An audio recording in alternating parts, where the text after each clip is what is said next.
વાત કરીએ રાજકોટ નાગરિક સહકારી બેંકની ચૂંટણી યોજાઈ ચૂકી છે। નાગરિક બેંકની ચૂંટણીને લઈને ચૂંટણી અધિકારીઓનું નિવેદન સામે આવ્યું છે। કુલ 7 મથકો પર ચૂંટણીનું આયોજન કરાયું છે। 28 વર્ષ બાદ સહકારી બેંકની આ ચૂંટણી જે છે યોજાય છે। કુલ 21 ડાયરેક્ટરોની ચૂંટણીમાં 6 બિનહરીફ વિજય થયા છે। રાજકોટ નાગરિક સહકારી બેંકની 27 વર્ષ બાદ ચૂંટણી યોજાતા આજે રાજકોટ નાગરિક સહકારી બેંકના 7 મતદાન કેન્દ્રો પરથી મતદાન યોજાયું હતું। આજે સાંજના 4 વાગ્યા સુધી મતદાન પ્રક્રિયા હાથ ધરવામાં આવી, જેમાં 21 ડાયરેક્ટરોની ચૂંટણીમાં સહકાર પેનલના 6 ડાયરેક્ટરોની બિનહરીફ જીત થઈ છે, જ્યારે સહકાર પેનલના 15 અને સંસ્કાર પેનલના 11 ઉમેદવારો વચ્ચે ચૂંટણી જંગ જામ્યો છે।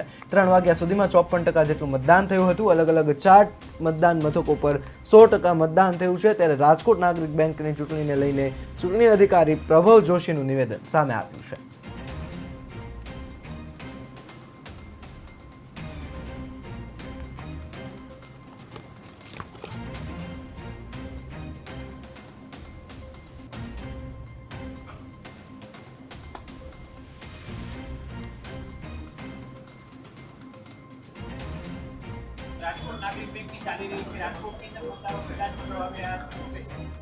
રાજકોટ નાગરિક બેંકની ચૂંટણી તમામ 7 મતદાન મથકો પર સુચારુ રીતે ચાલી રહી છે। મતદારોમાં ખૂબ મોટો ઉત્સાહ જોવા મળી રહ્યું છે।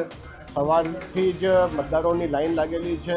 સવારે 10 વાગ્યા સુધીમાં 53% જેટલું મતદાન થઈ ગયું છે અને હાલની સ્થિતિએ કમસે કમ 4 બૂથો પર 100% મતદાન થઈ ગયાનો અહેવાલ છે। મતદાન મોરબીમાં, જસદણ, જેતપુર, રાજકોટ, અમદાવાદ, સુરત અને મુંબઈમાં થઈ રહ્યું છે। ટોટલ કુલ 21 ડાયરેક્ટરોની આ પોસ્ટ હતી। એમાંથી જે છે 2 મહિલા ડિરેક્ટરો છે અને 5 જે છે એ અલગ અલગ રાજકોટ બહારના ડિરેક્ટરો છે। રાજકોટ માટે 13 ડિરેક્ટરોની ચૂંટણી અત્યારે